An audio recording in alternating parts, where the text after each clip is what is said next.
The bite drew blood. Real blood. And little Matilda, all of 4 years old with her father's silver eyes, didn't even hesitate before she sank her baby fangs into Vivienne's perfectly manicured hand. The new Luna shrieked, recoiling in horror as the Alpha's daughter released her grip and bolted across the ceremonial grounds, her tiny legs pumping as fast as they could carry her. Past the rows of shocked pack members. Past the Elder Council. Past her father, Alpha Barnaby, whose face drained of all color as his daughter's desperate scream cut through the autumn air like a blade. "You're not my mommy." And then Matilda did something that made every wolf present freeze in absolute disbelief. She ran straight into the arms of Olive, the lowly Omega who worked in the pack kitchens, buried her face in Olive's apron, and sobbed like her little heart was breaking. "Tell me the city you're watching from so I can send you a hug, because what happens next will shatter everything you thought you knew about this pack." 3 months earlier, Alpha Barnaby had stood at his mate's funeral pyre with Matilda clutching his leg, both of them watching as Constance, his beloved Luna of 6 years, returned to the earth and sky. Constance had died bringing peace between 2 warring packs, sacrificing herself to save dozens of lives. She was a hero, legend. And according to pack law, after a respectful mourning period, Barnaby would need to choose a new Luna. For the stability of the pack, they said. For little Matilda's sake, they whispered. But 3 months. 3 months was barely enough time for the child to stop asking when mommy was coming home.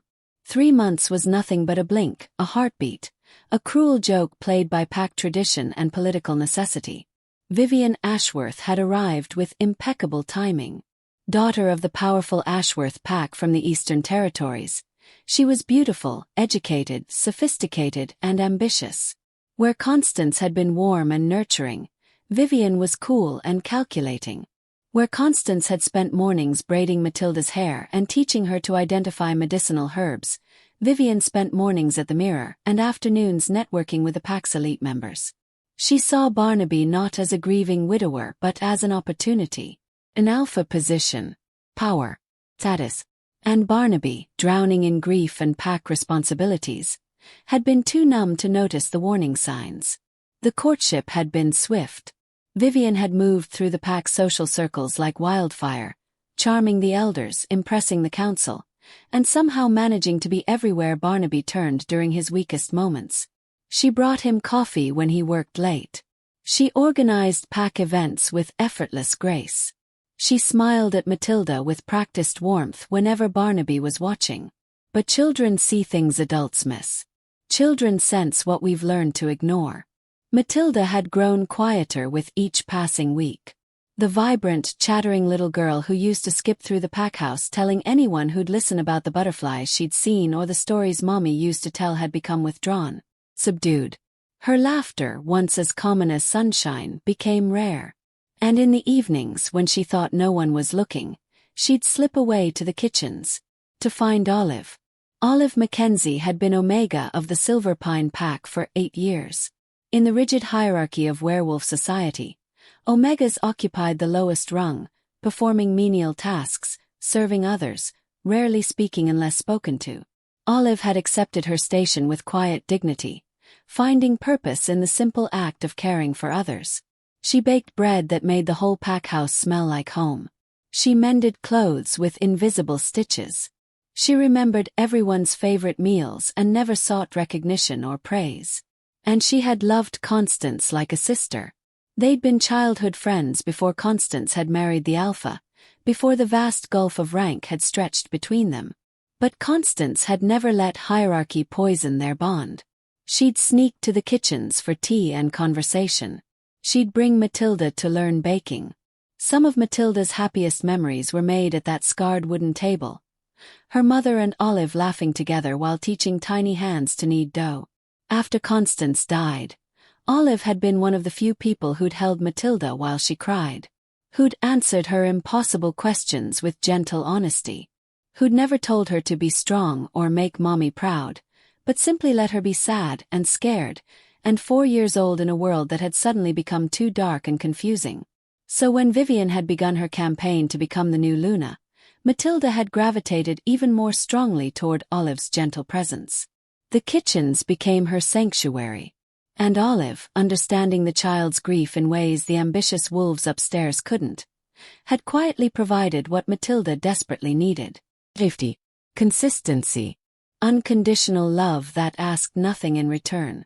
But today was the Luna ceremony. Today, Barnaby would officially present Vivienne as his chosen mate and Matilda's new mother. The pack had gathered in their finest clothes. The elders had prepared their blessings. Everything had been orchestrated to perfection. Everything except Matilda's breaking heart. The ceremony had required Matilda to stand beside Vivienne, to accept a symbolic flower crown from her as a representation of accepting her as her new mother. But when Vivienne had knelt down with that crown, smiling her practiced smile, she'd made a critical mistake. She'd leaned close and whispered, so quietly that only Matilda could hear, "We don't need to pretend anymore, darling. Once this is done, you'll learn to stay out of my way like a proper little wolf." The mask had slipped. Just for a second.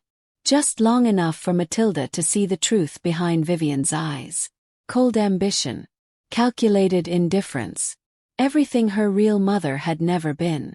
And Matilda, with the fierce protective instinct that ran in Alpha bloodlines, had bitten down hard.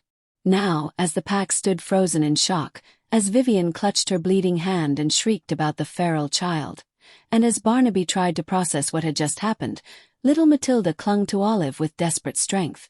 "I want Olive," Matilda sobbed into the Omega's shoulder. "I want Olive to be my mommy. Not her. Never her. She's mean and she hates me and she only smiles when Daddy's looking and I want Olive." The words echoed across the ceremonial grounds like stones thrown into still water, sending ripples of shock through every witness. Wolves began whispering. The elders exchanged troubled glances. And Barnaby, looking at his daughter's tear-stained face pressed against the Omega's chest, felt something crack open inside him. When had he last really looked at Matilda? When had he last sat with her without distraction? When had he stopped being her father and become only the alpha, making strategic decisions based on pack politics rather than his daughter's well-being? Vivienne, realizing the ceremony was crumbling around her, tried to salvage the situation. "Barnaby, control your daughter. This is completely unacceptable. The child clearly needs discipline and structure, which is exactly what I've been trying to." "Shut up." Barnaby's voice was quiet, but it carried the weight of absolute authority. Vivienne's mouth snapped closed in shock. No one had ever spoken to her that way. Barnaby moved toward his daughter, each step heavy with dawning realization and crushing guilt. But Matilda pressed harder against Olive, and the Omega instinctively wrapped her arms more protectively around the child. "Matilda," Barnaby said softly, kneeling so he was at her level. "Little pup, look at Daddy." Slowly, reluctantly, Matilda turned her tear-streaked face toward him. Those silver eyes, so like his own, were filled with betrayal and pain. "You were going to replace Mommy," she whispered. "You were going to make me call her Mommy and she's not. She'll never be." The accusation hit Barnaby like a physical blow. I thought I was doing what was best for you. What the pack needed. I don't care what the pack needs." Matilda's voice rose, small but fierce. "I need my daddy. I need someone who's nice to me when you're not watching. I need..." Her voice broke. "I miss Mommy. And Olive. Olive lets me miss Mommy. She tells me stories about when Mommy was little. She doesn't tell me to stop crying or be brave or make Mommy proud. She just loves me." Barnaby's eyes lifted to Olive's face. The Omega was pale, clearly terrified of the attention suddenly focused on her, but her arms never loosened around Matilda. Protective. Steadfast. Everything in Omega wasn't supposed to be according to pack hierarchy, but everything a child actually needed. "Is this true?" Barnaby asked her directly. "Has Matilda been coming to you?" Olive swallowed hard but met his gaze. Protocol said she should lower her eyes, submit, apologize for overstepping. But with Matilda in her arms, she found courage she didn't know she possessed. "Yes, Alpha." After Lady Constance passed, Matilda began visiting the kitchens. I would never presume to replace her mother, but she needed someone. And I cared for Lady Constance deeply. Helping her daughter felt like honoring her memory. She makes the cookies Mommy used to make, Matilda added, her voice muffled against Olive's shoulder. And she knows all Mommy's songs. And she doesn't smell like sharp flowers that make my nose hurt. She smells like cinnamon and home. The simple honesty of it devastated Barnaby. While he'd been performing his duties as Alpha, hosting meetings, managing pack politics, and being charmed by Vivienne's calculated seduction, his daughter had been suffering, grieving, finding comfort in the pack's most overlooked member because no one else had truly seen her pain. Vivienne, sensing her carefully constructed plans collapsing, tried again. "This is ridiculous, Barnaby. The child is clearly confused and acting out. Once we complete the ceremony and establish proper boundaries, there will be no ceremony." Barnaby's words fell like an executioner's blade. Vivienne's perfect composure finally cracked. "What? You can't be serious. We've made announcements. The alliance with my pack. My father. Your father will understand that I cannot bind myself to someone who showed one face to me and another to my grieving child." Barnaby stood, his alpha presence filling the space around him. "You may have fooled me, Vivienne, but children are honest in ways we forget to be. Matilda saw what I was too blind and too numb to notice. This is because of an Omega." Vivienne's voice dripped with disdain. "You'd throw away an alliance, embarrass me before the entire pack, over the complaints of a child who's been spending too much time with the help?" The insult in her tone toward both Matilda and Olive made Barnaby's wolf stir with protective anger. How had he not heard this cruelty before? How had grief made him so deaf? "I'm throwing away a mistake before I compound it into a disaster," Barnaby said coldly. "You're dismissed, Vivienne. Someone will escort you back to gather your belongings. The engagement is ended." Vivienne's beautiful face twisted with rage. "You'll regret this. My father won't forget this insult. And you," she turned her fury on Olive. "You scheming little Omega. You manipulated a child to steal an alpha. How pathetic." "That's enough." Barnaby's alpha command cracked through the air like thunder, forcing every wolf present into instinctive submission. Even Vivienne stumbled back a step. "You will not speak to members of my pack that way. Your true nature is showing, Vivienne, and it's uglier than I could have imagined."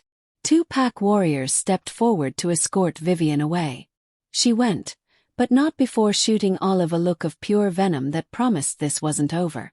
As the crowd began to disperse in shocked whispers, Barnaby turned back to his daughter, still clinging to Olive like a lifeline. The Omega looked absolutely terrified, clearly expecting punishment for overstepping her station, for getting involved in Alpha family matters, for existing in a space she'd never been invited to occupy. "Olive!" Barnaby's voice was gentle now. "Will you bring Matilda inside? We need to talk. All three of us." "Why yes, Alpha." Olive's voice trembled slightly. They made their way to Barnaby's private study, Matilda refusing to let go of Olive's hand. Once inside, Barnaby closed the door and faced them both. The Omega stood rigid with anxiety, while his daughter watched him with wounded, wary eyes. "I owe you both an apology," Barnaby began. "Matilda, I'm sorry. I've been so lost in my own grief and trying to be strong for the pack that I forgot you needed me to simply be your father. You lost your mother, and instead of helping you through that, I tried to replace her. That was wrong." Matilda's lower lip trembled. "I don't want a new mommy. I just want you to not be sad all the time. And I want Olive to still be my friend." Barnaby looked at Olive, really looked at her for perhaps the first time. She wasn't striking like Vivienne, didn't command attention or work a room. But there was something in her dark eyes. Kindness, a steadiness, the quiet strength of someone who'd learned to find purpose in serving others. "Olive, my mate spoke of you often," Barnaby said. "Constance said you were one of the truest people she'd ever known. That your station didn't reflect your heart." Olive's eyes widened in surprise. She said that. She did. And she made me promise near the end that if anything happened to her, I'd make sure Matilda was loved.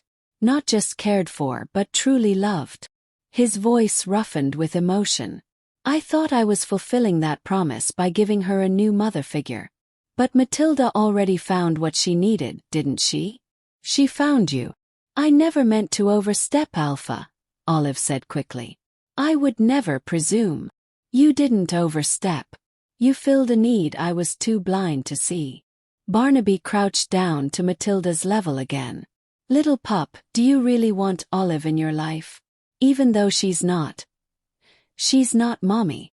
Nobody's mommy, Matilda said firmly. Mommy's in the stars like you said.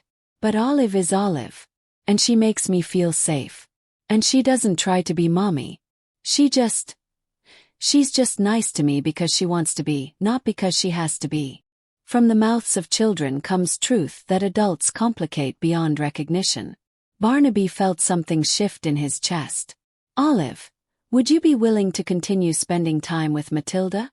Officially, I mean, as her companion, her friend. Olive blinked rapidly, clearly trying to process this unexpected turn. Of course, Alpha. It would be my honor.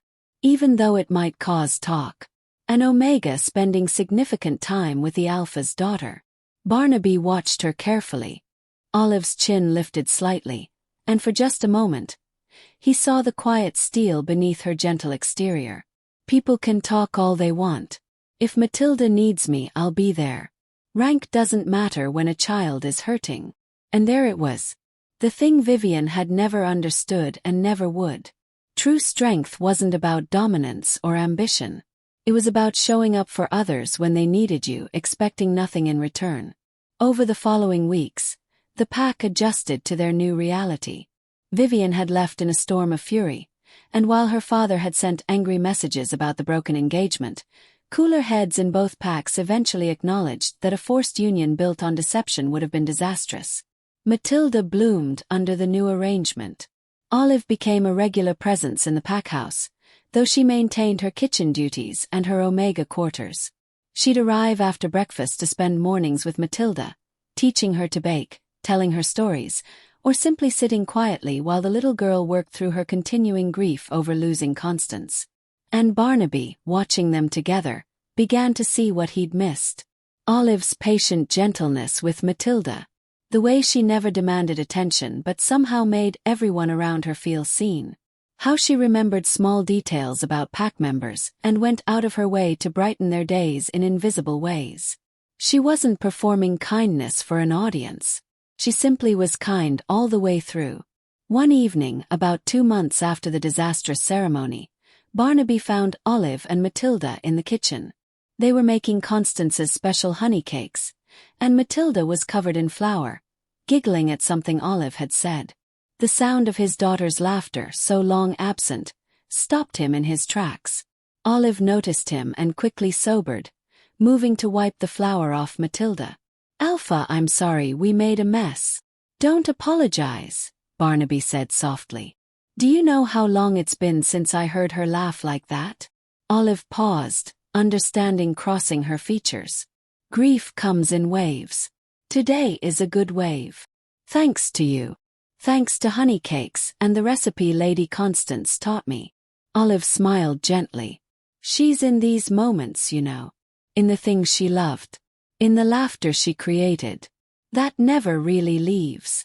Barnaby felt his throat tighten. She chose well when she chose you as her friend. I was lucky to know her, Olive said simply. Matilda, oblivious to the weight of the adult conversation, tugged on her father's hand. Daddy, Olive says when the cakes are done we can have one with tea. Will you stay? How many times had he been too busy? How many moments had he missed while dealing with pack business? I'd love to, little pup. They sat together at the kitchen table, the three of them, eating honey cakes that tasted like memory and healing. Matilda chattered happily about her day, and Barnaby realized this was what she'd needed all along. Not a replacement for Constance. Not someone trying to fill an unfillable role. Just genuine care from people who loved her without agenda. As the weeks turned to months, something unexpected began to develop. Barnaby found himself seeking out Olive's presence not just for Matilda's sake, but for his own. Her quiet wisdom, offered without judgment. Her ability to find joy in simple things. The way she listened to his concerns about pack leadership and offered perspectives he'd never considered, viewing situations through a lens unclouded by political ambition. "You see people differently than I do," he told her one afternoon as they watched Matilda play in the garden. "I see ranks, positions, utility. You see hearts." Olive considered this. Being Omega teaches you that your worth can't come from where you stand in the hierarchy. You have to find it elsewhere. In kindness, in purpose, in the small differences you can make. Maybe that's why I see hearts. It's all I've ever had to offer. "It's everything," Barnaby said quietly. She turned to look at him, surprise and something else flickering in her dark eyes. "Alpha Barnaby. When we're like this, just call me Barnaby." "That wouldn't be proper." "Proper?" He huffed a soft laugh. "I almost mated with a woman who was very proper on the surface and rotten underneath. Maybe proper is overrated." Olive smiled slightly. The pack wouldn't approve of their Alpha being on first-name terms with an Omega. "The pack's approval is what led me to almost make the worst decision of my life," Barnaby countered. "My daughter's honest reaction, her running to you, saved me from that. Maybe it's time I trusted instinct over propriety." The conversation hung in the air between them, heavy with implications neither was quite ready to name. But others in the pack were noticing. The elders watched with concern as their Alpha spent increasing amounts of time with the Omega. Warriors whispered about whether this was appropriate. Some saw it as touching, the Alpha honoring his daughter's attachment to her mother's friend. Others saw it as concerning, a blurring of crucial hierarchical lines. Florence Mackenzie, one of the elder council members and Olive's distant cousin, finally approached Barnaby directly. "Alpha, I must speak plainly," Florence said, her weathered face serious. "The pack is talking. About you and young Olive." "What are they saying?" "That you're growing attached. That you spend too much time with her. That it's inappropriate for an Alpha to be so familiar with an Omega." Florence paused. "They worry about what comes next." "What do you think comes next?" Barnaby asked, genuinely curious. Florence studied him for a long moment. "I think you're falling in love with her. And I think that terrifies you because it defies everything pack structure says should happen." The blunt assessment hit home. Barnaby had been avoiding naming the feeling growing in his chest, but Florence was right. Somewhere between watching Olive comfort his daughter and sharing quiet conversations in the kitchen, between seeing her gentle strength and experiencing her unwavering presence, he'd fallen. Not the passionate, consuming love he'd had with Constance. That had been his youth, his first and truest mate. This was different, quieter. Like coming home after a long journey. Like finding unexpected light in a dark season. "The pack would never accept it," Barnaby said finally. "The pack accepted you choosing Vivienne, and look how that nearly ended," Florence pointed out. "Your daughter bit her and ran. Children know truth, adults miss. Matilda's already chosen Olive. The question is whether you're brave enough to do the same. She's Omega. I'm Alpha. The rules were written by wolves long dead who never met Olive Mackenzie," Florence interrupted. "I've watched that girl for years. She has more strength in her smallest finger than most of our ranked wolves have in their entire bodies. Omega is a station, not a soul. And if you can't see past her rank to her worth, then perhaps you're not the Alpha I thought you were." The gentle rebuke stung because it was true. Wasn't he doing exactly what Vivienne had done? Seeing station before heart. Letting hierarchy blind him to what actually mattered. That evening, Barnaby found Olive in the garden with Matilda, the two of them collecting herbs in the fading light. His daughter's happy chatter drifted on the breeze, and something in his chest pulled tight with longing. Not just for Olive but for this peace. This simple joy. This family that had built itself organically from grief and need and genuine care. "Olive, may I speak with you?" he called softly. She looked up, nodded, and said something to Matilda that made the little girl giggle before running off to show her herb basket to one of the gardeners. "Is something wrong?" Olive asked as he approached, concern immediate in her features. "Always thinking of others first." "No. Maybe." Barnaby ran a hand through his hair. "I need to ask you something, and I need you to be honest with me." "Always, Alpha Barnaby," he corrected gently. "Please." She hesitated, then nodded. "Barnaby." These past months spending time together with Matilda, talking, just being present. Has it been duty for you? Obligation? Olive's brow furrowed. "Of course not. I care deeply for Matilda. And I've come to value our conversations." "Why do you ask?" "Because I need to know if I'm seeing things that aren't there, or if you feel it too." He stepped closer, voice dropping. "This thing growing between us. This comfort. This connection. Or am I alone in it?" Her breath caught. For a long moment, she just stared at him, emotions warring across her usually serene face. "You're not alone in it," she finally whispered. "But it doesn't matter." "Why not?" "Because I'm Omega. Because the pack would never accept it. Because you're still grieving your mate and Matilda needs stability, not more upheaval." The words tumbled out. "Because I know my place, and it's not beside an alpha." "What if I want to change your place?" "You can't just rewrite pack law because you..." She stopped abruptly. "Because I what?" he pressed gently. "Because you're grateful to me for helping Matilda," she finished, but they both knew that wasn't what she'd almost said. "Olive." He reached out slowly, giving her time to pull away, and took her hand.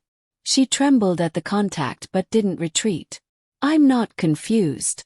I'm not mistaking gratitude for something else. I'm falling in love with you. With your kindness and your strength. With the way you see the best in people. With how you made my daughter laugh again when I thought that sound was lost forever. With who you are, not what you do for us." Tears welled in her eyes. "The pack will never allow it. The pack serves me, not the other way around. And more importantly, Matilda has already chosen you. She did that the day she bit Vivienne and ran into your arms." He squeezed her hand gently. "I'm not asking you to replace Constance. No one could or should. But I'm asking if you might consider building something new with me. With us." "I don't know how to be a Luna," Olive whispered. "Constance once told me that being Luna wasn't about rank or power. It was about loving the pack so completely that you'd give everything for them. You've been doing that your entire life from the kitchens. You just didn't have the title."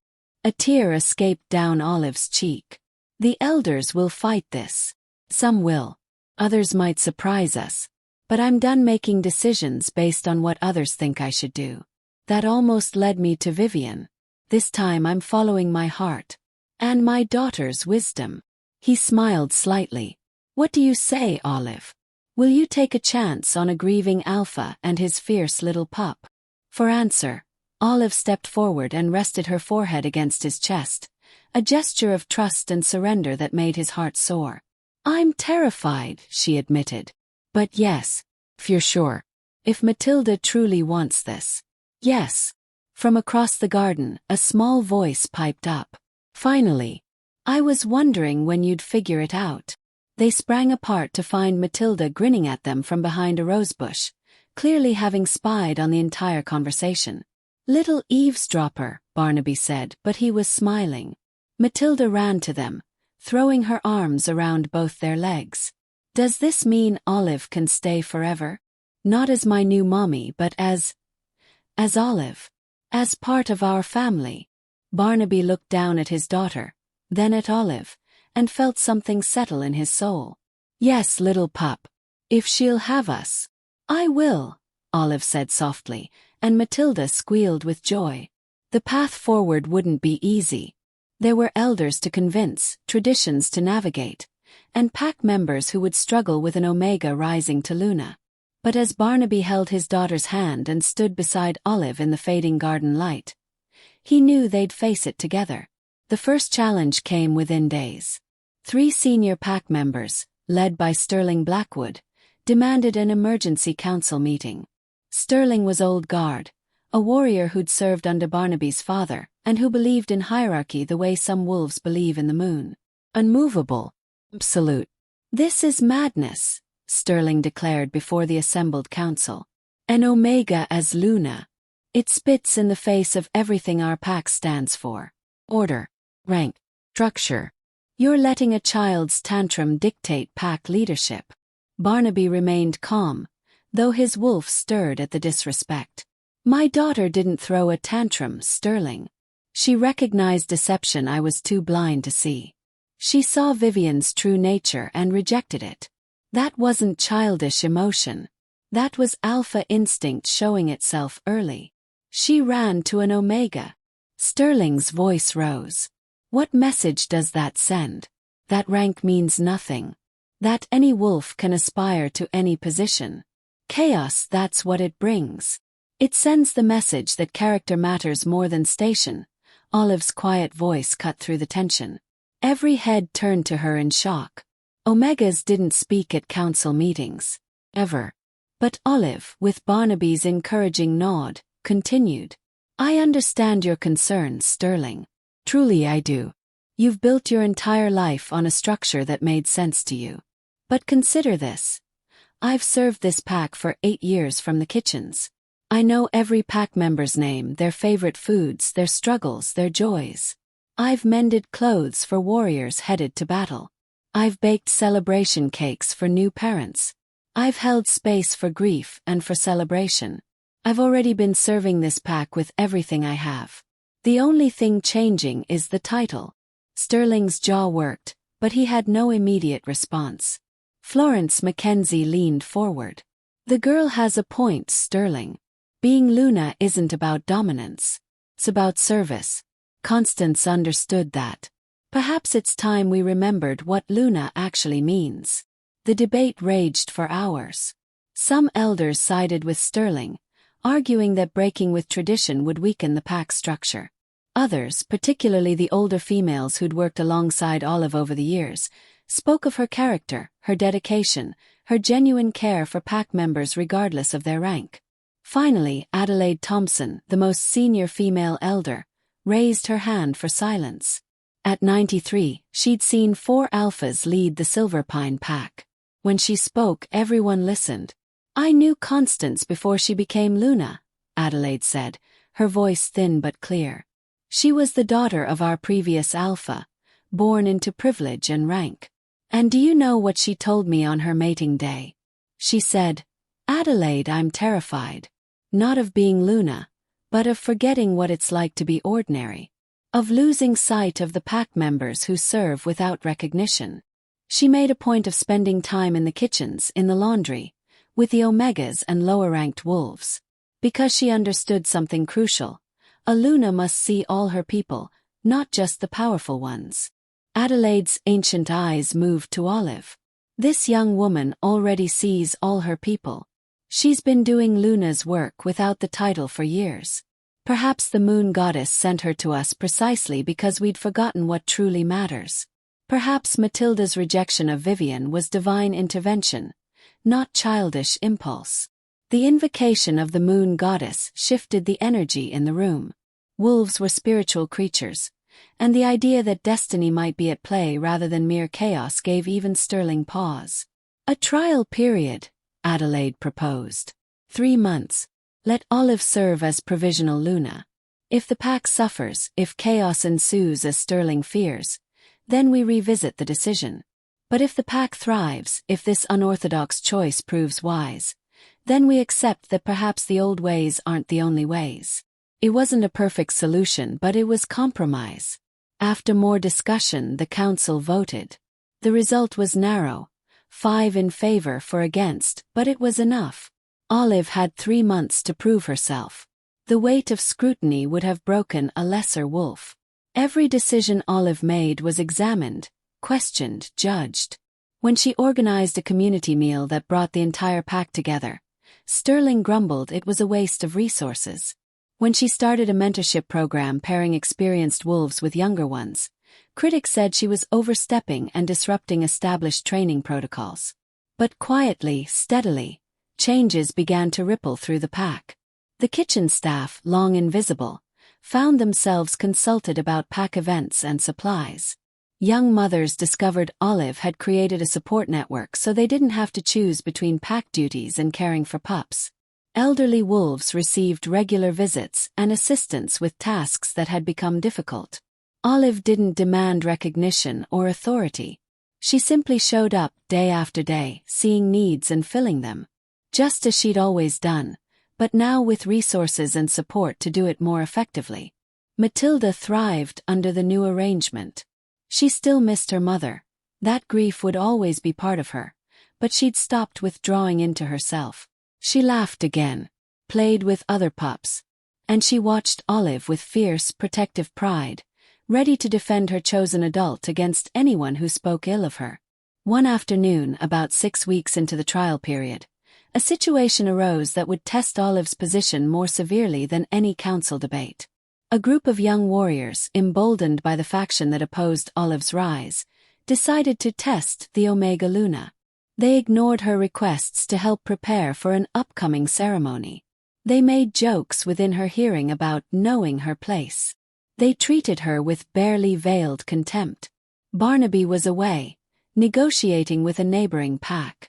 Olive was effectively alone in her authority, with no alpha to back her up. The warriors gathered in the main hall, deliberately making a mess and lounging around instead of completing their assigned tasks. When Olive approached them, their leader, a young male named Jasper, smirked openly. "Something we can help you with, Omega?"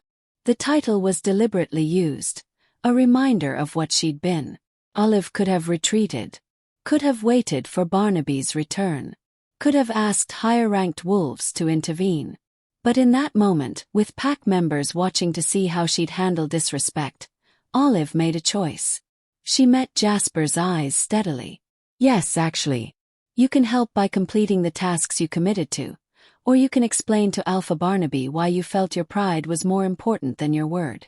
"Our word was given to the Alpha, not to an Omega playing dress-up," Jasper said, and his companions laughed. "Your word was given to the pack," Olive corrected calmly. "I'm simply holding you to it. You're warriors, aren't you? Doesn't that mean something? Or is strength only for the battlefield, not for keeping promises?" The subtle challenge hit its mark. Warriors prided themselves on honor. "We take orders from ranked wolves," Jasper insisted, but there was less certainty in his voice now. "Then take them from me." The new voice came from Adelaide Thompson, who'd entered unnoticed. The ancient elder moved slowly but with undeniable authority. "I'm ranked enough for you, boy. And I'm ordering you to complete your tasks and apologize to your Luna." "She's not Luna yet," Jasper muttered. "Just provisional. She's more Luna in her smallest finger than you are warrior in your entire body," Adelaide snapped. "Luna Constance would be ashamed of this display. You dishonor her memory with this childishness." The invocation of Constance's name had power. The young warriors shifted uncomfortably. But it was what happened next that changed everything. Florence Mackenzie entered, along with several other pack members who'd been watching from doorways. And more, until dozens of wolves filled the hall, all standing clearly on Olive's side of the room. "Enough of this," Florence said firmly. "Olive has served this pack faithfully for years. She's earned respect, provisional title or not. Anyone who can't see that is blind, stupid, or both." The show of support was overwhelming. Jasper and his companions found themselves vastly outnumbered by pack members who decided Olive was worth defending.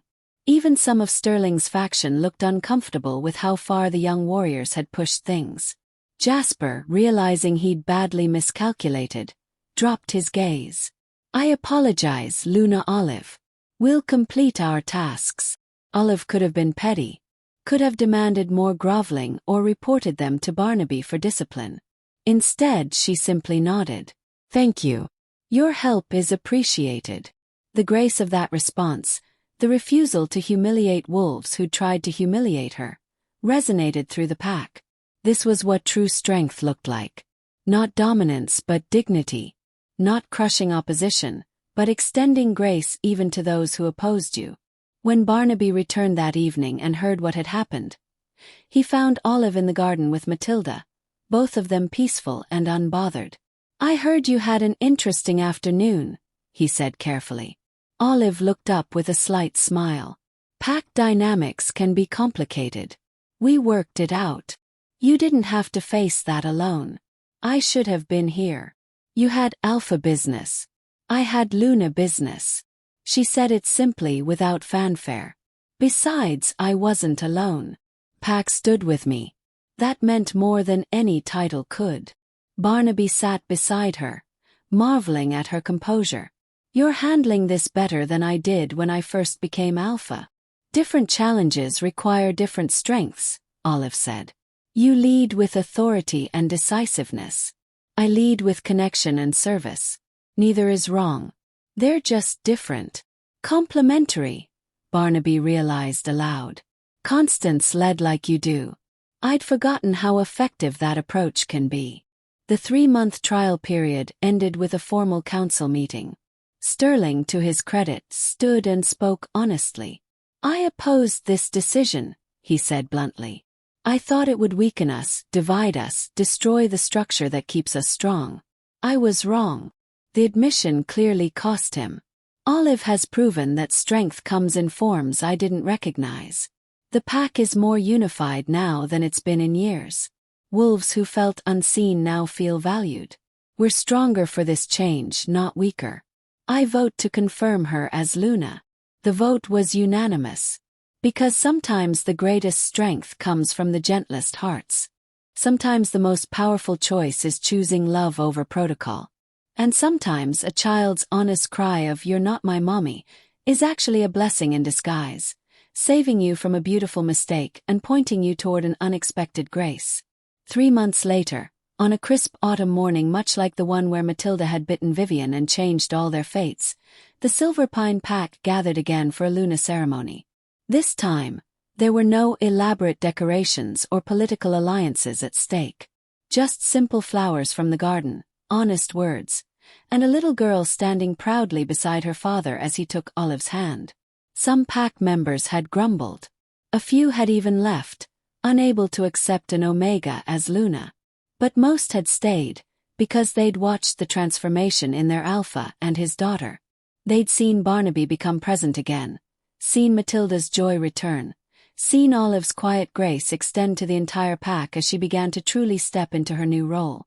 Florence Mackenzie, performing the ceremony as eldest elder, smiled as she bound their hands with ribbon. "In choosing each other, you've reminded us all that strength comes in many forms, that rank is not worth, that the greatest leaders often come from unexpected places." She looked at Olive directly. "Welcome, Luna.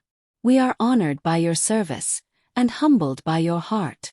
Olive's eyes shone with tears as she looked out at the pack. "Her pack now. I promise to serve you with everything I am, to see your hearts, not just your ranks, to honor Lady Constance's memory by caring for this family the way she taught me." And when Barnaby kissed his new mate, when Matilda threw flower petals in the air with unrestrained glee, when the pack howled their approval to the sky, it felt right. Not like a replacement or a second chance, but like a new chapter. Different, but full of its own particular grace. That evening, as the 3 of them sat in the garden sharing honey cakes and watching stars emerge, Matilda leaned against Olive's shoulder and sighed contentedly. "What are you thinking, little pup?" Barnaby asked. "I'm thinking Mommy would like this," Matilda said simply. "She told me once that love wasn't a pie where you run out of pieces, that the heart just grows bigger to fit all the people who belong there. I think she'd be happy her friend is taking care of us now." Olive's breath hitched with emotion, and Barnaby pulled them both closer. Out of grief and nearly catastrophic mistakes, something beautiful had grown. A family rebuilt not on tradition or obligation, but on genuine love and a 4-year-old's fierce instinct for truth. Sometimes the bite that draws blood is really an act of salvation. Sometimes running away is really running toward what you truly need. And sometimes the person standing quietly in the background, asking for nothing, is actually offering everything. The Omega Luna and her Alpha, the fierce little pup who'd chosen wisely, and a pack learning that strength comes in gentleness, that rank is not worth, and that sometimes the greatest gift is simply showing up with honest love. This is their story. A tale of second chances, honest hearts, and the revolutionary act of choosing connection over convention. And it started with a bite, a scream, and a child's desperate truth. "You're not my mommy." The best decisions often do.